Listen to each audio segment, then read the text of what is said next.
America मुज़ाकरात के लिए तालिबान के मुतालबात तस्लीम करने पर किस हद तक आमादा है और फिर ये मुलाकातें करवाने में पाकिस्तान का भी क्या कोई किरदार रहा है, इसी पे हम बात करेंगे साबिक अमरीकी सिफारतकार एम्बेसडर रॉबिन रेफल से, जो कि तालिबान और अमरीका के दरमियान मुज़ाकरात की राह हमवार करने में बहुत अहम किरदार अदा करती आ रही हैं।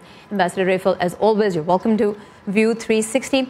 First I want to know what kind of concessions is the US willing to give to the Taliban in order to get these negotiations started, and especially regarding the issue of military bases?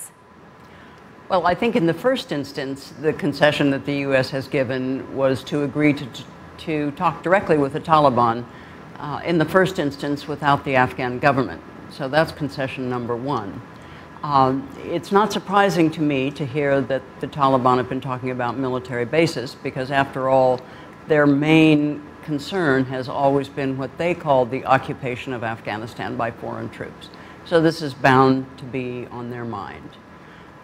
I would be surprised, however, if the American side in these very preliminary discussions had actually made any specific requests about keeping bases. Right, so ambassador Raffel कहती हैं कि जहाँ तक तालिबान को मुज़ाकरात के लिए रियायतें देने की बात है तो उनके साथ डायरेक्ट बातचीत थी, और ख़ास तौर पे अफ़गान हुकूमत के अलावा इनके साथ ख़ुद डायरेक्ट बातचीत करना ही अपने अंदर एक बहुत बड़ी रियायत थी। और जहाँ तक तालिबान का मिलिट्री बेसिस के बारे में बात करना है तो वो बात एम्बेसडर रेफल कहती हैं कि समझ में आती है, क्योंकि अफ़गानिस्तान में जो तालिबान है उनका सबसे बड़ा मुतालबा ही है कि गैर मुल्की अफवाज का इनखला हो। लेकिन ये वो कहती हैं कि हैरत की बात होगी कि अमेरिका ने पहली मुलाकात में ही जो मिलिट्री बेसिस हैं उनके बारे में अफ़गान तालिबान के ओहदेदारों से कोई बात भी की हो। The second issue is prisoner swap. Now this has happened in the past as well. Is this something that's still on the table that the US could give to the Taliban? Well, I think it's definitely something the Taliban are going to be putting on the table, but it will have to be the subject of discussions. As you mentioned, we've had prisoner swaps in the past that, by all accounts, worked out pretty well. So I wouldn't be surprised if that was on the table. और जहाँ तक तालिबान की जानिब से कैदियों के तबादले की बात है तो एम्बेसडर रेफल कहती हैं कि ऐसा माजी में भी हो चुका है, और ये कोई बहुत गैर मामूली बात नहीं होगी, बहुत सरप्राइजिंग फैक्टर नहीं होगा कि अगर इस मरतबा भी ये टेबल पे हो और अमेरिका इस बारे में इस मरतबा भी निगोशिएट करने के लिए राज़ी हो। What role would you say Pakistan has played in getting US and Taliban officials to this point? Have they played any role? Well, I'm sure they have behind the scenes, and after all, one of the things that really helped encourage the United States to finally have these direct talks with the Taliban was the ceasefire after Eid that the Taliban participated in, and my understanding is that Pakistan helped to convince them to participate in that ceasefire. सो जहाँ तक पाकिस्तान के किरदार की बात है, ambassador Raffel कहती हैं कि दरपर्दा यकीनन उनका किरदार है, और उसके अलावा ये भी कि ख़ास तौर पे जो ईद उल फितर के मौके पे जंगबंदी हुई उस पर तालिबान को आमादा करने में पाकिस्तान का भी किरदार रहा होगा। Why do you think the ceasefire did not work out the second time when the Afghan government wanted to do it at Eid al-Adha as well? I think that's quite understandable from the Taliban point of view. The first ceasefire, I think, had surprised them a bit about how enthusiastic their fighters appeared to be mingling with people in the urban areas and so on and so forth. So I think they were a little concerned about the discipline on their own side, but also not appearing to be too eager in terms of a negotiating posture. सो एक वजह के दूसरी दफ़ा जब seize fire की कोशिश की गई ईद उल अज़हा के मौके पर, तो वो इसलिए शायद कामयाब नहीं हुआ क्योंकि तालिबान क़यादत ने देखा कि उनके जंगजू आम शहरियों के साथ घुलने मिलने पर बहुत खुश हुए। डिसिप्लिन का एक इशू हो सकता था, और दूसरा तालिबान ये तासुर नहीं देना चाहते कि वो अमन मुज़ाकरात में बहुत ज़्यादा दिलचस्पी ले रहे हैं और चाहते हैं कि जल्द अज़ जल्द ऐसा हो। So now let's say if this second meeting happens, what would the US be willing to put on the table?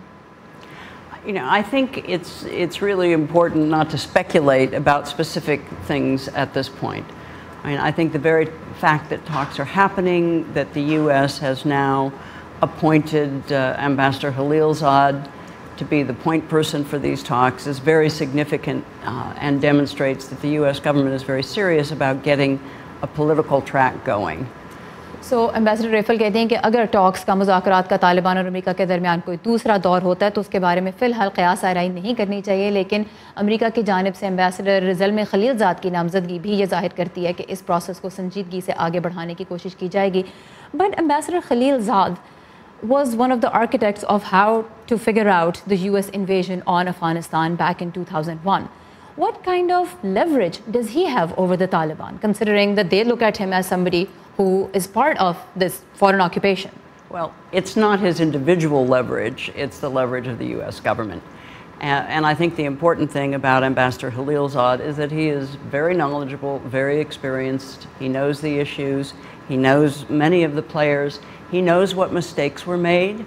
But could his presence impede this process in some way? Could the Taliban say, no, this is somebody that we already don't really like because he's part of that initial planning for the invasion? I'm not really concerned about that. I think that was a long time ago. And again, he's a very knowledgeable person.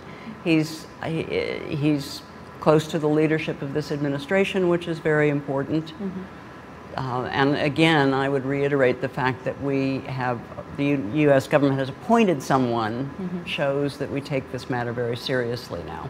Ambassador Raffel कहते हैं कि जहाँ तक ambassador Zalmi Khalilzad की बात है तो अगरचे वो अफ़गानिस्तान पर पहला जो हमला 2001 में अमेरिका ने किया था उसकी प्लानिंग का एक हिस्सा थे, लेकिन उनकी इनफरादी हैसियत इतना मैटर नहीं करती इस वक्त तालिबान के साथ बातचीत करने में जितना अमेरिका को जो ओवरऑल लेवरेज हासिल है वो अहमियत रखती है। और एक दफ़ा फिर उन्होंने ये कहा कि ज़ल्मी खलीलज़ाद की नामजदगी उनका इस प्रोसेस का हिस्सा होना ये ज़ाहिर करता है कि वाशिंगटन मुज़ाकरात को बहुत संजीदगी से ले रहा है।